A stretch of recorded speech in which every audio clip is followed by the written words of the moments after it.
Hello everyone.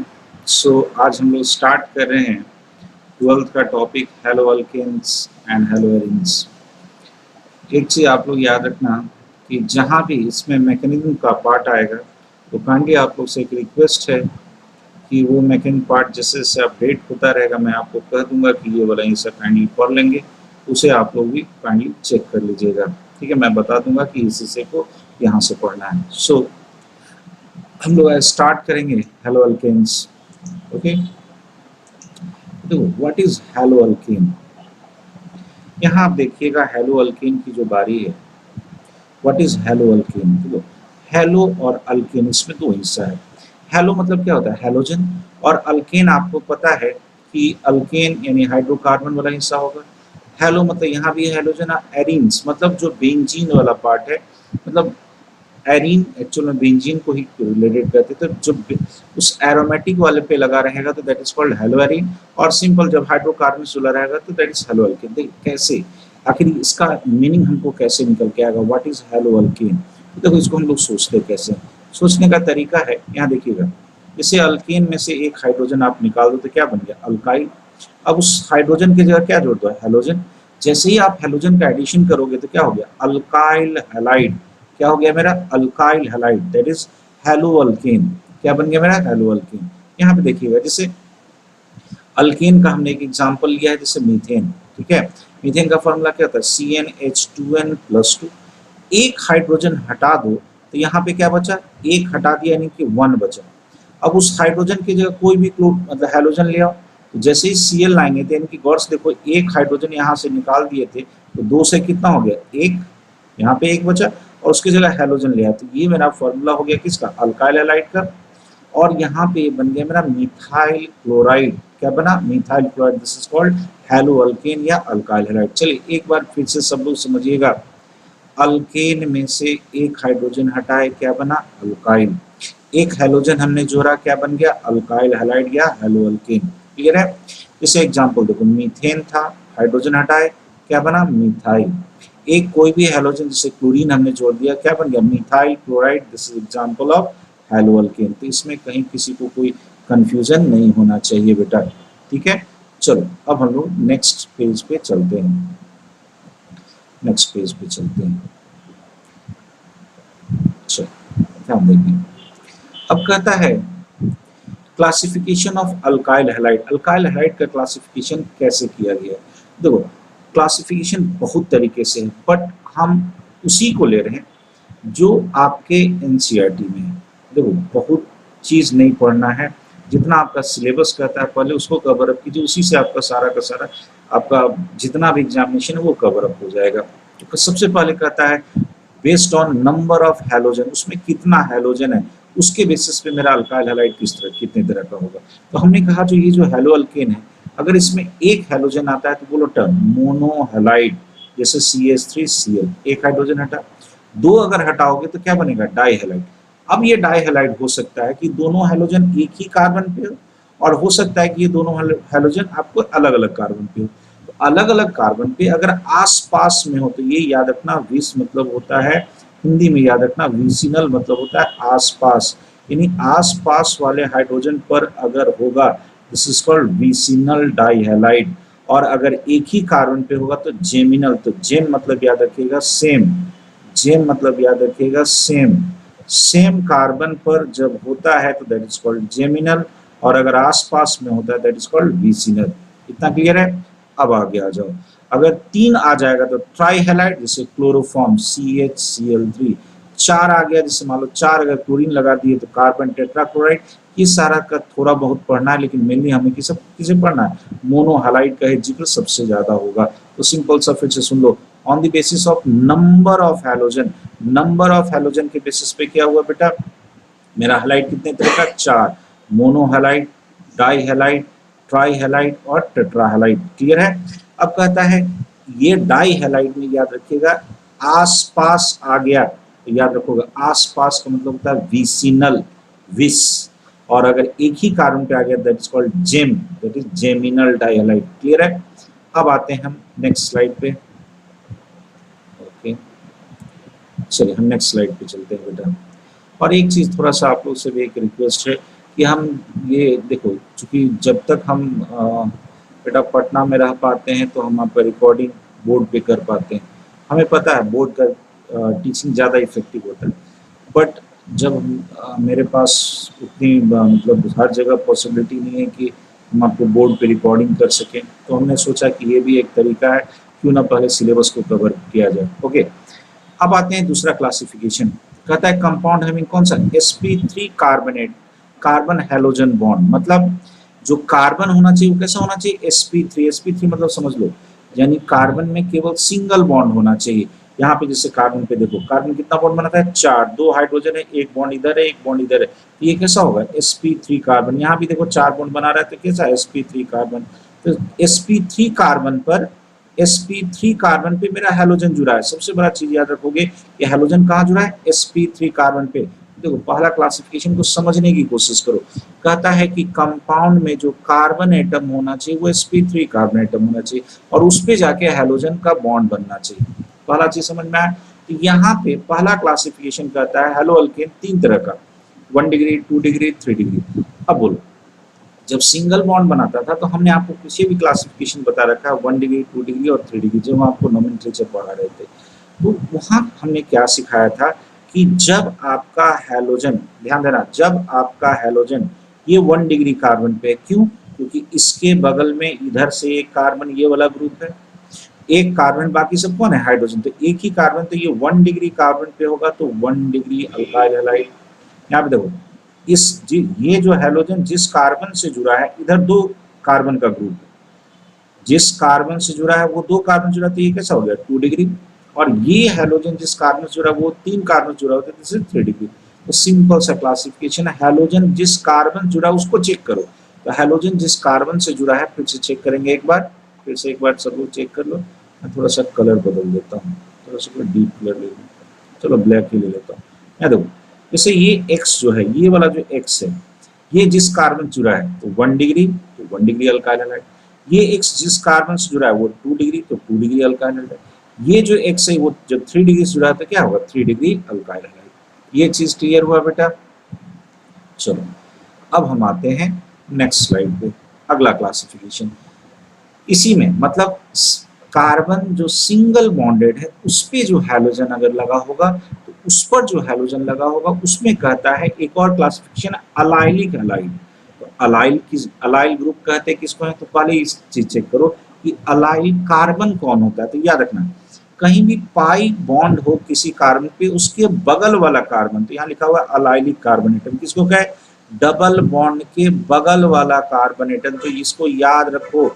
आगे एक और आएगा विनाइलिक, विनाइलिक डबल बॉन्ड वाले को कहते हैं, और अलाइलिक डबल बॉन्ड के बगल वाला कार्बन एटम। तो ये छोटा सा चीज है, एकदम याद करो, what is allylic carbon atom, क्योंकि एनसीईआरटी में बेटा क्लासिफिकेशन है। जब भी ये हम आपको जो पढ़ा रहे हैं बेटा, तो एक काम करना, एनसीईआरटी बुक्स सामने रखो और कॉपी सामने रखो, थोड़ा बहुत भी लिखोगे ना तो ये चीज मैक्सिमम चीज क्लियर हो जाएगा। ठीक है, हमने क्या कहा कि डबल बॉन्ड के बगल वाला कार्बन जो होता है वो क्या कहलाता है, अलाइलिक कार्बन एटम। क्लियर है, यहाँ देखो, जैसे यहाँ डबल बॉन्ड है, इस कार्बन पर डबल बॉन्ड है, इसके बगल वाला ये कार्बन, इससे चूंकि ये कार्बन ये वाला क्लोरीन जुड़ा, this is called allylic chloride. यहाँ देखो, इस कार्बन पर डबल बॉन्ड है, इसके बगल वाला ये वाला कार्बन है, इस कार्बन पर आके हैलोजन जुड़ा है, तो this is called allylic chloride. कहने का मतलब, जहां भी डबल बॉन्ड हो उसके बगल वाला कार्बन पर अगर जब जुड़ेगा, this is called allylic halide. ठीक है, इसी में एक और क्लासिफिकेशन है, that is benzylic, that is benzylic. चलो अब हम लेते हैं बेंजाइलिक को, चेक करो, toluene, not benzene, not benzene, किसे, टोल्यूइन का जो ये जो साइड वाला कार्बन है, इससे जब एक हाइड्रोजन हम हटा देते हैं, ये जो CH2 बचता है, this is called benzyl group. तो अब क्या काम करो, यहाँ पे इस कार्बन पे एक हैलोजन हमने लगा दिया, क्या नाम पर गया, बेंजाइल क्लोराइड। फिर से सुनना, बेंजीन में से नहीं, किस में से हटाएं, टोल्यूइन में से जब एक हाइड्रोजन हटाते हैं तो मेरा क्या बनता है, बेंजाइल।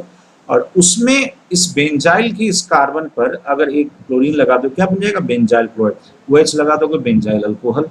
फिर से देखो यहाँ पे ब्लंडर है, यहाँ पर लोग बहुत गलती करते हैं, बहुत ही ज्यादा लोग गलती करते हैं, गौर से देखो, ये मेरा क्या है, ये बेंजीन है, ये क्या है, बेंजीन।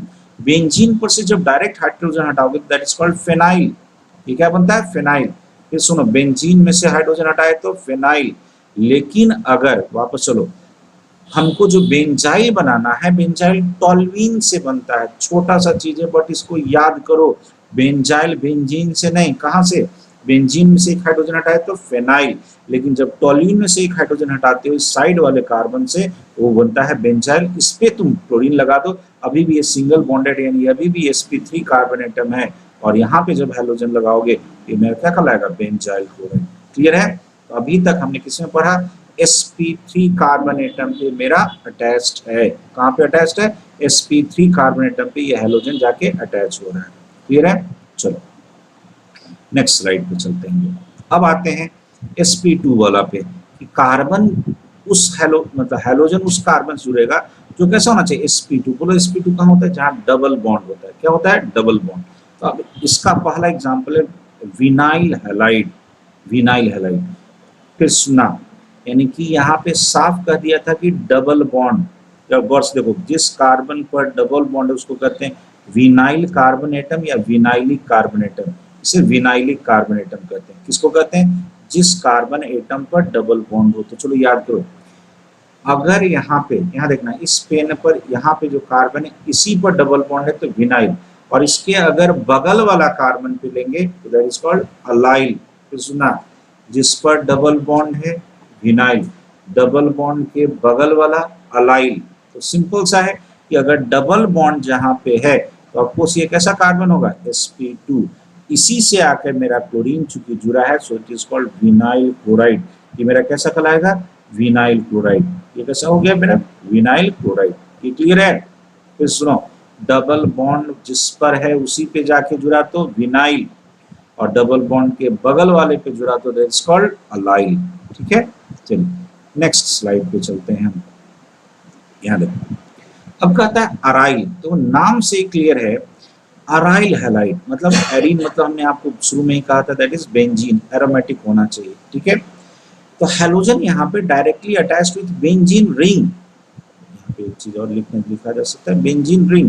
बेंजीन रिंग से डायरेक्टली जब अटैच्ड रहेगा दैट इज कॉल्ड एरी। ये वाला ग्रुप का क्या क्या कहलाएगा, अराइल। जैसे यहाँ पे देखो, क्लोरीन बेंजीन से डायरेक्ट जुड़ा हुआ था, that is called aryl chloride. या इसका आप नोमेनक्लेचर में हमने आपको बताया है, ये जो क्लोरीन वगैरह रहता है, क्या करो इसको पहले लिख दो, ये नाम क्या पड़ेगा, क्लोरोबेंजीन, या क्या कर सकते हो इसको, अराइल क्लोराइड। ठीक है। चलिए नेक्स्ट प्रोसीड करते हैं हम। ओके, अब आइए इसके जनरल मेथड ऑफ प्रिपरेशन पे। देखो, तो हमने क्या किया है, पहले छोटा छोटा प्रिपरेशन ले लिया है। ठीक है। उसके बाद हम आपको SN1 SN2 चूंकि डिप्थ में है तो अल्कोहल वाले हमने बाद में कर दिया। तो पहला कहता है जनरल मेथड्स ऑफ प्रिपरेशन किसका, अल्काइल हैलाइड का। पहला इसमें हमने लिया है free radical substitution of alkane. एक काम करना बेटा, हाइड्रोकार्बन में देखना, सॉरी जो आपका NCERT है उसमें आप देखिएगा, तो ये भी आपको एक एक पॉइंट करके कवर अप हो जाएगा। उसके सीक्वेंस में हमने नहीं लिया है क्योंकि सीक्वेंस में समझाना बड़ा अजीब हो जाता है। ठीक है। वो आगे पीछे करके आपके NCERT में लिया है। तो क्या होता है, नाम से क्लियर है, फ्री रेडिकल सब्सटीट्यूशन। सब्सटीट्यूशन समझते हो, एक आएगा और वो क्या करेगा, दूसरे को वहां से हटा देगा। एक आया और दूसरे को वहां से हटा दिया, तो क्या होता है, सब्सटीट्यूशन ऑफ प्लेयर समझते हो, एक प्लेयर आया दूसरे प्लेयर को निकाल दिए। तो ये जो सब्सटीट्यूशन होता है दैट इज कॉल्ड रिप्लेसमेंट। एक आएगा और दूसरे को हटा देगा। किससे रिप्लेसमेंट होना चाहिए, फ्री रेडिकल से। देखो कैसे होता है, ये हमने लिया हाइड्रोकार्बन। ठीक है। यहाँ अल्केन में भी कौन लेना था, हाइड्रोकार्बन का ये क्लासिफिकेशन में है। हाइड्रोकार्बन पे ये जैसे मान लो क्लोरीनेशन कर रहे हैं, H न्यू यानी in presence of sunlight. Sunlight के प्रेजेंस में जैसे ही हम डालेंगे ये बनाता है फ्री रेडिकल। ठीक है। इसके लिए बिल्कुल अलग मैकेनिज्म है बेटा। तो सब्सटीट्यूशन रिएक्शन का जो मैकेनिज्म है उसमें हम आपको इसका जिक्र पढ़ा देंगे, आप देख लोगे एक बार। पहले इसको मैं सिलेबस को लेके चल रहा हूँ और साइड में वो भी मैं अपडेट करते जा रहा हूँ, तो आप उसे भी देखोगे वीडियोस को, जिसमें हम इसका फ्री रेडिकल सब्स्टिट्यूशंस आपको बता देंगे। तो बस देखो, फ्री रेडिकल कैसे बनता है, कहीं भी आपको याद रखना, सनलाइट लाएगा तो होता है क्या, हैलोजन या पेरोक्साइड क्या होता है, वो अपने आप में टूट करके वो फ्री रेडिकल बना देता है। तो हैलोजन से क्या बन गया, फ्री रेडिकल। ये अब इस पे अटैक करेगा, इस हाइड्रोकार्बन पे। जैसे ही इस हाइड्रोकार्बन पे अटैक करेगा, गौर से देखो यहाँ से एक H को हटा करके खुद जुड़ गया और गौर से देखो क्या बन गया CH3। इसका अलग मैकेनिज्म है, तो उतना मैकेनिज्म अभी नहीं जानना। यहाँ से चूंकि 2 क्लोरीन बना होगा, एक क्लोरीन इस हाइड्रोजन से कंबाइन करके HCl अलग हो गया और ये क्या बन गया मिथाइल क्लोराइड। ठीक है, ये यहीं पे नहीं रुकता है, फिर फर्दर ये क्लोरीन इस पर अटैक करेगा, फिर क्या बन जाएगा CH2Cl, एक और हाइड्रोजन अटैक, फिर अटैक करेगा CH3Cl, फिर अटैक करेगा CCl को। यानी कहने का मतलब क्या हुआ, मेरे पास मिक्स्ड प्रोडक्ट मिलेगा, एक सिंगल प्रोडक्ट नहीं मिलेगा। तो कहोगे सिंगल प्रोडक्ट लाना होगा तो क्या होगा बेटा, एकदम कंट्रोल कंडीशन में करना होगा रिएक्शन। तो कंट्रोल कंडीशन में हम लोग लैब में नहीं कर सकते, वो कॉमर्शियली बनाया जाता है, फिर भी आपका कुछ ना कुछ दूसरा अमाउंट बन ही जाता है, ये सब बन ही जाता है, यानी कि यहाँ पे आपका मिक्स प्रोडक्ट मिलेगा। तो चलो फिर से फ्री रेडिकल सब्स्टिट्यूशन कैसे याद रहेगा, हैलोजन को लिए हैलोजिनेशन कराना था, यूवी, ये जो एच न्यू या यूवी ऐसे लिखा रहता है, यूवी इस तरह से लिखा रहता है, इसका मतलब याद रखिएगा कि ये सनलाइट का इंडिकेशन है। ठीक है, सनलाइट से जैसे इस पे लाइट पड़ता है क्या बना फ्री रेडिकल, यहाँ से एक H को हटा दिया, क्या लग गया CH3Cl और क्या बन गया HCl। बड़ा आसान रिएक्शन है, बस आगे देखो इसका थोड़ा सा, नेक्स्ट स्लाइड में देखो, यहाँ देखो जैसे हमने एक एग्जाम्पल लिया, थोड़ा सा इसको इलोबरेट करने की कोशिश की। यहाँ देखो ये मेरा 1 डिग्री कार्बन, ये मेरा 2 डिग्री कार्बन और ये भी 1 डिग्री कार्बन है, एक ही इक्विवेलेंट Cl2 ली है। तो अब मेरा कौन सा मेजर होगा कौन सा माइनर, यहाँ देखो जब 2 डिग्री पे लगा तो इसे हमने कह दिया मेजर, और जब ये 1 डिग्री पे कहा तो ये हमने कह दिया माइनर। तो भी माइनर में देखो ये 45% बना है, आखिर ऐसा क्यों है, ये मेजर ये क्यों बना, एक चीज बताओ, फ्री रेडिकल की स्टेबिलिटी होती है 3 डिग्री ज्यादा होता है तब 2 डिग्री तब 1 डिग्री। तो ऑफ कोर्स यहाँ जो 2 डिग्री फ्री रेडिकल बना होगा ये ज्यादा स्टेबल होगा। तो ये जो क्लोरीन वाला फ्री रेडिकल है जो इस पे आके अटैक करेगा जो कि ज्यादा स्टेबल है, ये जो हाइड्रोकार्बन का जो फ्री रेडिकल बना होगा ये ज्यादा स्टेबल होगा, इस पे आके अटैक करेगा, तो ये क्या बनेगा मेजर, ये क्या बना माइनर।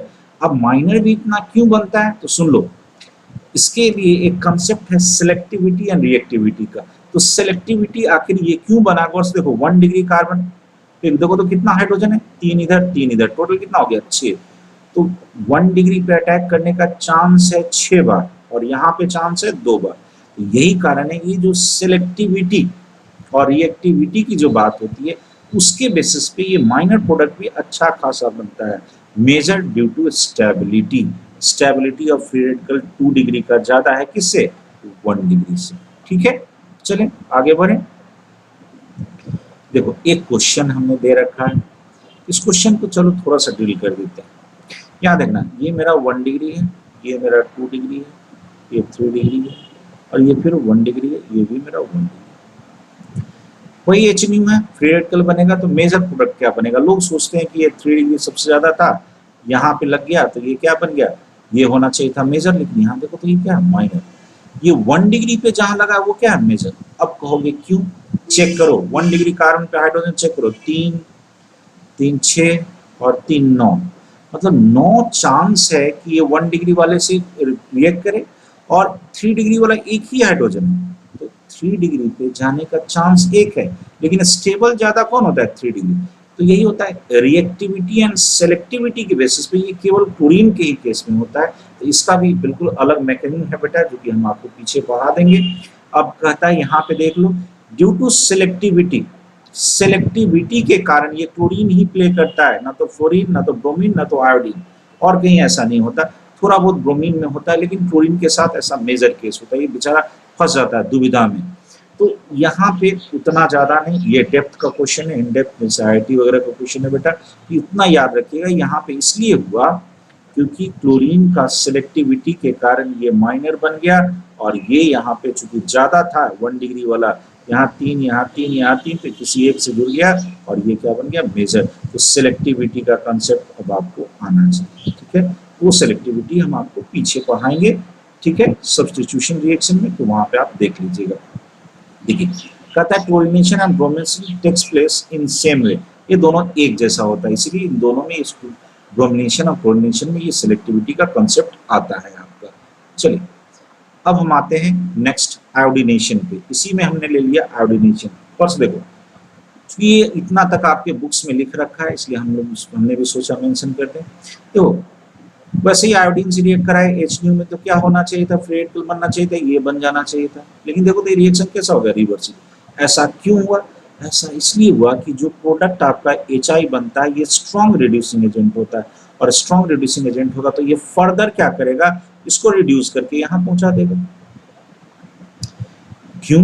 गौर से देखो, यहाँ पे ये -1 में है और यहाँ पे कहाँ है, 0 में, तो इसका ऑक्सीडेशन हो रहा है, इसका क्या हो रहा है, रिडक्शन। यहाँ पे चेक करोगे तो ये हो जाएगा +3 -1, ये बनेगा +2 आपका, सॉरी ये बनेगा -2, ये बनेगा -2, यहाँ चेक करोगे तो ये बन जाएगा +4, -1 +3 -2, ये बनेगा आपका, सॉरी ये बनेगा आपका ये +4, तो ये -4।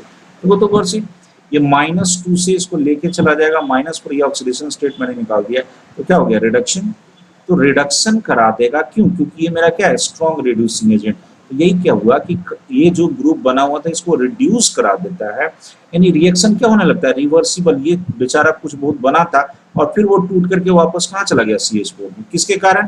Due to formation of HI which is a strongest, अच्छा खासा स्ट्रॉन्ग रिड्यूसिंग एजेंट होता है।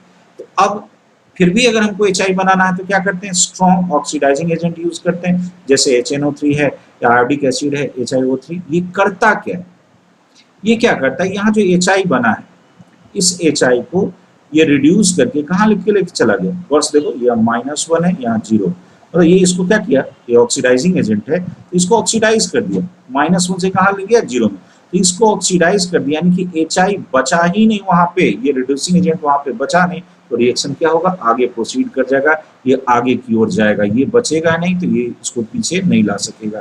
तो CH3I बनाने का यही रीजन है। कैसे बनेगा, इस HI की एक्टिविटी को कम करने के लिए क्या यूज कर लिया गया, ऑक्सीडाइजिंग एजेंट, जो HI को ऑक्सीडाइज करके कहाँ लेके चला गया, आयोडीन। क्लियर है? चलो, तो ये था थोड़ा सा हैलोजिनेशन का कॉन्सेप्ट। चलिए नेक्स्ट आते हैं। अब फ्लोरिनेशन। तो फ्लोरिनेशन हम लोग लैब में नहीं करवाते, क्यों नहीं करवाते, ये हाईली एक्सोथर्मिक होता है, जब इतना भयानक एक्सप्लोजन होगा कि आग लगने का मतलब बॉम्ब की तरह वो फट जाता है, ये नहीं, ये प्रेफर नहीं करते हैं। यही कारण कि रिएक्टिविटी बोलो सबसे ज्यादा किसका, हैलोजन में, फ्लोरीन का, तब क्लोरीन का, तब ब्रोमीन का और तब आयोडीन का। ये फ्लोरीन इतना ज्यादा रिएक्टिव है, इतना ज्यादा रिएक्टिव है, ये क्या होने लगता है, एक्सप्लोजन। और आयोडीन इतना कम है कि ये रिवर्सिबल में रहता है, और इसके लिए एक स्ट्रॉन्ग ऑक्सीडाइजिंग एजेंट का यूज करना पड़ता है। चलिए तो आगे बढ़े, नेक्स्ट आते हैं, by electrophilic substitution on benzene ring, that is halogenation. सुनिएगा, ये कंप्लीट एरोमेटिक, मतलब aromatic electrophilic substitution reaction complete आपको हम मैकेनिज्म में अलग से बताएं, जिसमें नाइट्रेशन है, हैलोजिनेशन है, फ्यूलक्राफ्ट रिएक्शन है, फ्यूलक्राफ्ट असाइलेशन है। तो वहां पे आप जाकर के एक बार देखिएगा इलेक्ट्रोफिलिक सब्स्टिट्यूशन, देखो होता कैसे। जैसे ये जो कैटलिस्ट लिया गया है, ये जो कैटलिस्ट लिया है, ये बिहेव करता है as Lewis acid as well as catalyst. तो लेविस एसिड क्या करेगा, यहाँ से Cl- को ये निकाल लेगा, तो Cl- निकाल लिया तो बचा क्या, Cl+। अब Cl+ बना इलेक्ट्रोफाइल। कहोगे सर व्हाट इज इलेक्ट्रोफाइल, तो फिर अब आपको जाके इलेक्ट्रोफाइल पढ़ना होगा। तो ऐसे समझो, फाइल मतलब होता है अट्रैक्टेंट, मतलब उसको अपनी ओर खींचने वाला। किसको खींचने वाला, इलेक्ट्रॉन को। बोलो इलेक्ट्रॉन पर कैसा चार्ज, माइनस, तो इलेक्ट्रॉन को खींचने वाले पे कैसा चार्ज होगा, प्लस, इसलिए यहाँ पे कैसा चार्ज है, प्लस। बोलो कैसे डेवलप किया, ये लेविस एसिड था, यहाँ इलेक्ट्रॉन की कमी थी, इसने क्या किया, इस Cl- देखो Cl था, ये Cl- को लेके चला गया, तो जो ये बचा इस पे कैसा चार्ज बन गया, Cl+, तो ये क्या बन गया, इलेक्ट्रोफाइल। बेंजीन में चूंकि यहाँ पे गौर से देखो ये पाई इलेक्ट्रॉन है, तो पाई इलेक्ट्रॉन रिच साइट है।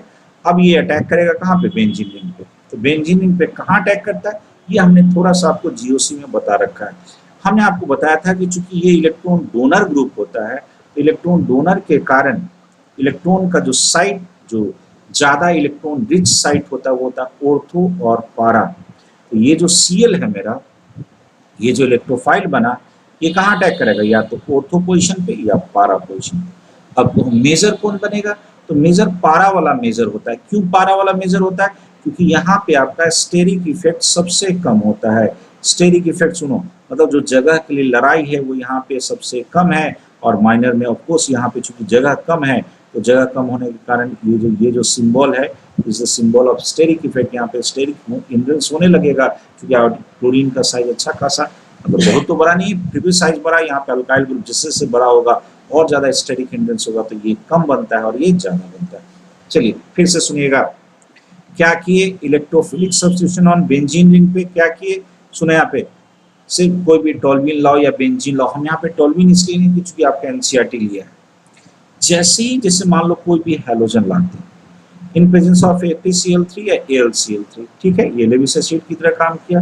ये क्या किया, यहाँ से Cl को तोड़ करके Cl माइनस को निकाल लिया, तो Cl माइनस इसके साथ चला जाएगा तो कौन बचा, ये Cl प्लस। ये काम करेगा इलेक्ट्रोफाइल की तरह, कहाँ अटैक करेगा, या तो ऑर्थो पे या पारा पे। तो दो प्रोडक्ट बना, एक ऑर्थो वाला एक पारा वाला। कौन मेजर होगा, ये पारा वाला क्यों मेजर होगा, क्योंकि यहाँ स्टेरिक इफेक्ट कम होगा और जितना स्टेरिक इफेक्ट कम होगा ये ज्यादा स्टेबल होगा। शायद कुछ लोग समझ में आया होगा। बेटा कोई चीज नहीं समझ में आया तो आराम से, हर बार ये नहीं, आराम से 2 बार उसको पढ़ने की कोशिश कीजिए, हर चीज समझ में आएगा। हम जितना आराम से आपको कोशिश करते हैं कि कौन कहाँ टूट रहा है, कौन कहाँ बन रहा है, एक बार समझने की कोशिश करो। चलो नेक्स्ट स्लाइड पे आते हैं। अब कहता है addition of HX on alkene, addition of HX on alkene. HX मतलब यानी HCl HBr। तो यहाँ देखो ये मेरा पाई बॉन्ड, ये जैसे ही HBr टूटेगा तो H प्लस यहाँ से क्या बनेगा, इलेक्ट्रोफाइल, मतलब इलेक्ट्रॉन पर अटैक करने वाला प्लस चार्ज है। अब यहाँ देखो ये पाई बॉन्ड टूटेगा तो यहाँ पे माइनस होगा, यहाँ पे प्लस आएगा। कहोगे प्लस यहाँ क्यों, यहाँ माइनस क्यों।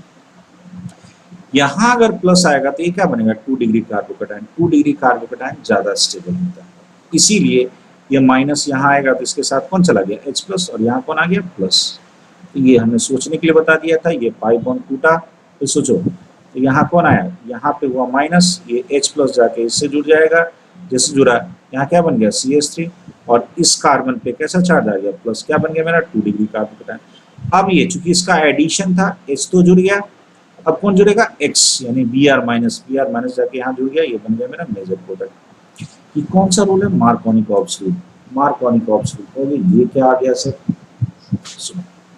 मार्कोनिक-ऑप्स कहता है कि electrophilic addition takes place through the formation of more stable carbocation. तो सुनोगे एक लाइन आपको बहुत तरह की किताब में बहुत तरह का स्टेटमेंट मिलेगा कि कहीं पे भी इलेक्ट्रोफाइल जाके जुड़ता है तो वैसे जगह पे जाके जुड़ेगा जो कि क्या बना, मोर स्टेबल कार्बोकैटायन। यहाँ देखो अगर यहाँ प्लस होता तो 1 डिग्री बनता, यहाँ प्लस हुआ कैसा बना, 2 degree. 2 degree is more stable then 1 degree, इसीलिए ये 2 डिग्री वाला बना, ना कि 1 डिग्री।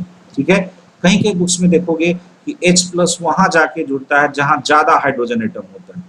स्टेटमेंट वही है, H प्लस उस पे जाके जुड़ा जहां पे हाइड्रोजन एटम ज्यादा है। ठीक है, इसमें कब बड़ा कंफ्यूजन होता है, वो चीज पढ़ो जो कि आपको आगे चल के काम आए।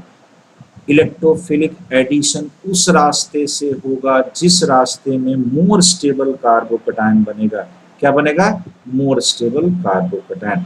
इसीलिए ये बना मेरा मेजर प्रोडक्ट।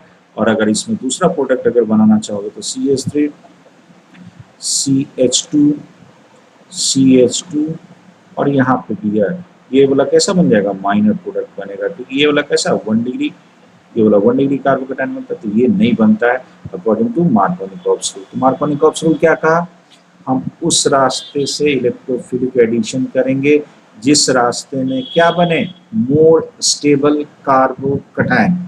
कार्बोकैटायन की स्टेबिलिटी सुन लीजिए, अभी 1 डिग्री 2 डिग्री 3 डिग्री की बात करते हैं। 3 डिग्री कार्बोकैटायन सबसे ज्यादा स्टेबल होता है, तब होता है मेरा 2 डिग्री कार्बोकैटायन, और सबसे लास्ट में होता है मेरा 1 डिग्री कार्बोकैटायन। ठीक है, चलो आगे बढ़ते हैं, नेक्स्ट स्लाइड पे आते हैं। अब कहता है addition of halogen on alkene. ये बेटा आपके एनसीईआरटी में दे रखा है, addition of halogen on alkene. ये है इलेक्ट्रोफिलिक एडिशन रिएक्शन। फिर वही चीज एडिशन में भी हम आपको जो मैकेनिज्म में इधर बताएंगे तो उसमें भी जाके एक बार देख लीजिएगा एडिशन रिएक्शन। देखिए यहाँ पे ये मेरा पाई बॉन्ड है, ये मेरा अल्कीन है। इस पे जब ब्रोमीन वाटर डालोगे तो ब्रोमीन का कलर होता है रेडिश ब्राउन, मतलब ये यहाँ पे है जो मतलब ब्रोमीन जो है लिक्विड के फॉर्म में यहाँ पे लिया गया है, तो ये रेडिश ब्राउन कलर होता है। यहाँ पे जो सॉल्वेंट यूज करते हैं ये नॉन पोलर सॉल्वेंट करते हैं, CCl4 की वजह से वाटर नहीं लेते हैं। तो ये जो ब्रोमीन है, जो लिक्विड वाला ब्रोमीन था, नॉन पोलर सॉल्वेंट में जैसे ही अल्कीन किसी भी हाइड्रोकार्बन से रिएक्ट करा, अगर उसमें पाई बॉन्ड है तो उस पाई बॉन्ड को तोड़ेगा, और तोड़ करके इस तरह से गौर से देखो, ये क्या बना लिया, डाई हैलाइड। आसपास में लगा तो क्या बना, विसनल डाइलाइड। ये तभी बनेगा जब यहाँ पे पाई बॉन्ड होगा, अगर पाई नहीं होगा तो ये नहीं बनेगा। और ये अब ब्रोमीन यहाँ पे कैसा हो गया, कलरलेस। ये है टेस्ट ऑफ अनसैचुरेशन। कैसे हुआ, फिर से बोलो, कहीं भी अनसैचुरेशन, चाहे बेंजीन का केस हो, अल्कीन का केस हो, अल्काइन का केस हो, क्या डाल दो, ब्रोमीन डाल दो। ब्रोमीन का कैसा कलर है, रेडिश ब्राउन। ठीक है, अगर वो कलरलेस हो गया, इसका मतलब है कि इस हाइड्रोकार्बन में आपका क्या था, डबल बॉन्ड। उस डबल बॉन्ड को तोड़ करके क्या बना होगा, डाई हैलाइड बना होगा, यानी डाइब्रोमाइड बना होगा। तो भी कैसा, डाई हैलाइड विसिनल बनता है, विसिनल डाइहाइलाइड कर सकते हो, डाइब्रोमाइड विसिनल डाइब्रोमाइड बनता है। ये किसका टेस्ट है, टेस्ट ऑफ अनसैचुरेशन। मतलब ये प्रूफ करता है, इस रेडिश कलर का कलरलेस होना प्रूफ करता है कि यहाँ पे अल्कीन में क्या था, मतलब वहां पे अनसैचुरेशन था। So this is called test of unsaturation. शायद समझ में आया होगा। चलिए आगे की ओर बढ़े। चलिए नेक्स्ट है अलाइलिक सब्स्टिट्यूशन ऑफ अल्कीन। तो अलाइलिक सब्स्टिट्यूशन कुछ देर पहले अभी आपको बताया था। अलाइलिक कार्बन किसको कहते हैं, अलाइलिक सब्स्टिट्यूशन भी कौन कराना है, अलाइलिक हाइड्रोजनेशन कराना है। मतलब यहाँ से हाइड्रोजन हटा के हाइड्रोजन लगता है, आपको हाइड्रोजन को हटा के हेलोजन को ऐड करना है। हमने क्या कहा था, पाई के बगल वाले कार्बन को क्या कहते हैं, अलाइलिक कार्बन।